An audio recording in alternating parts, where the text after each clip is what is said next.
Well, hello everybody, and welcome back to G Bear's Off-Grid Ways, a homestead of the desert.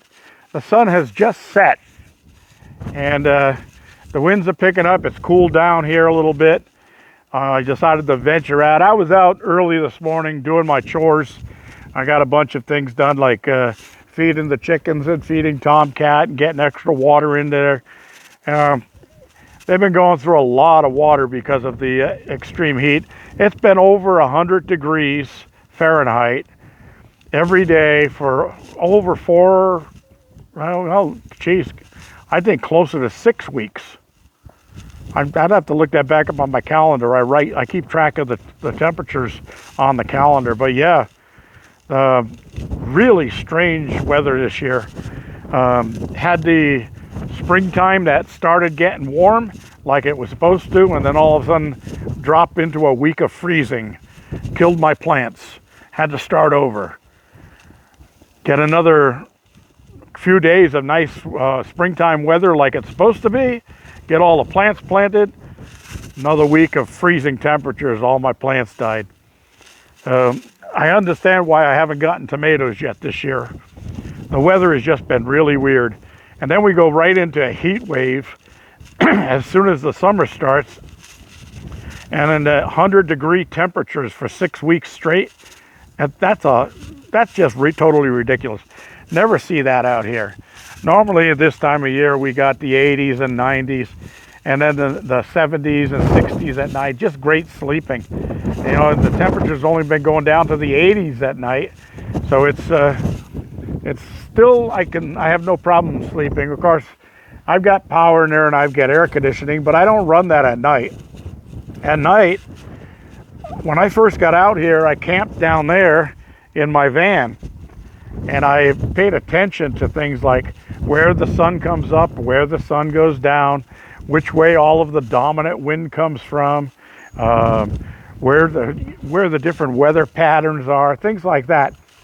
And when I started building the cabin, I built that and designed it so that the back of the cabin is on the wind side. So my bedroom, I can open up a window right above the head of my bed, and then I've got one across the room, directly across from the foot of the bed. I open those two windows up at night, and these cool breezes blow through, and it's like having air conditioning in the bedroom. So I sleep really well. I was going to say I sleep like a baby, but I've got a punchline to that that only adults should hear. So I'm not going to go there. I'm mumbling because I don't want to get myself in trouble. All right, so we got a flash flood warnings in the area for tomorrow, starting at 8 a.m. And I can see a big old thunderhead building up over there, reflecting the sunlight. And all the way across there, just a few clouds. And that purple haze there, that's smog, because on the other side of those mountains over there is the freeway. And that's about 35 miles away, I guess. But yeah, all the vehicle exhaust, everybody going to Vegas or coming home from Vegas, that's where all that's coming from. And anyway, we had some winds that I told you when I was down at Bill's last, and I told you I had to go pick up that chair that had gotten blown all the way across. A bunch of stuff that was over there by the chicken coop got blown across. When I went and picked up the chair, I found it had gotten shattered. That's how that thing had to take off into the air and land and crash down. There are the pieces, because I have a plastic welding machine, and I'll probably weld that back together again to see if I can get a little more life out of that chair. If not, I may turn that chair into the one that goes in the Tokuzi and cut the legs off shorter. I've been avoiding doing that because it weakens the legs when you take that extra piece off the bottom there. But I'd like to have my chair a little bit shorter so I sit lower in the water. So I may do that. Even if I do weld it and repair it, I'm going to put it back in the in the Tokuzi and bring the one that's in there, which is a whole chair in good shape. I'll bring that out here for sitting down around the campfire. Sing around the campfire. Join the campfire bears. All right. So, anyway, I was wondering about that wind and how strong it was. Well, I've got a little inkling of how strong it was. I'm going to show you that and where I got my information from. Back it up with facts. Okay, this gauge is from my PMA. And WP, which just passed, it'll come back. WP is watts peak, that's amps peak. 1269.8 watts peak. 84 amps peak. That was some wind. The best I've had on that was 800 and something watts in a 40-mile-an-hour wind. So think about that. We had a wind gust that had to have come through here that was probably in the neighborhood of 60 or 65 miles per hour, and that's why all my stuff was blown around. And my flag got shredded again. Wow, there was some major wind that day.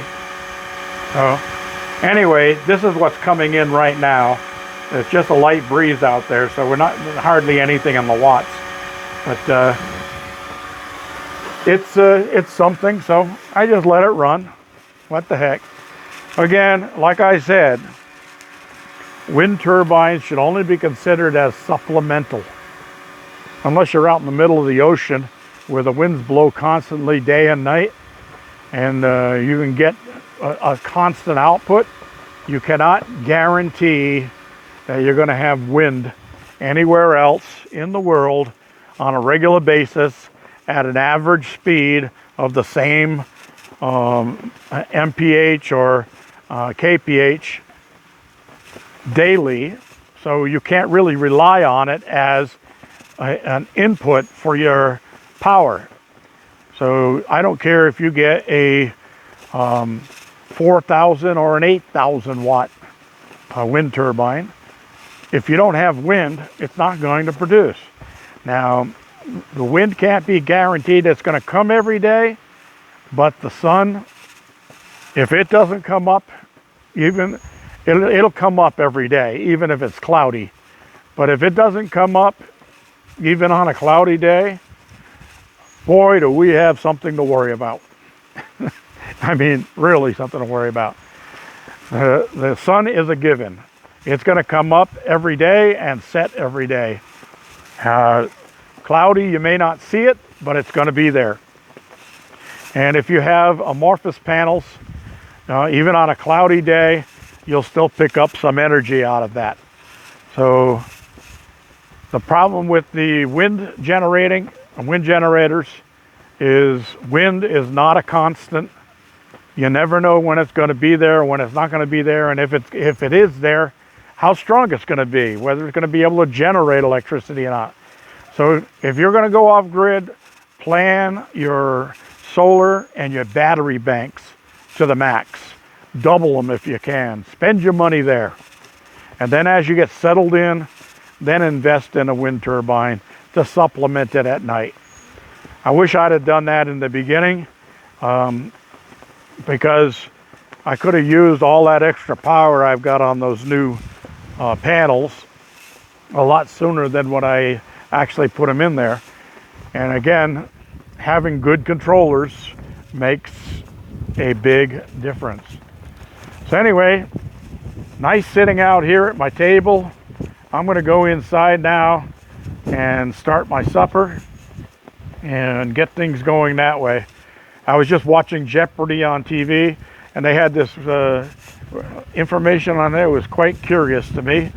Apparently, if you write a check for $1, you can go to jail for 6 months.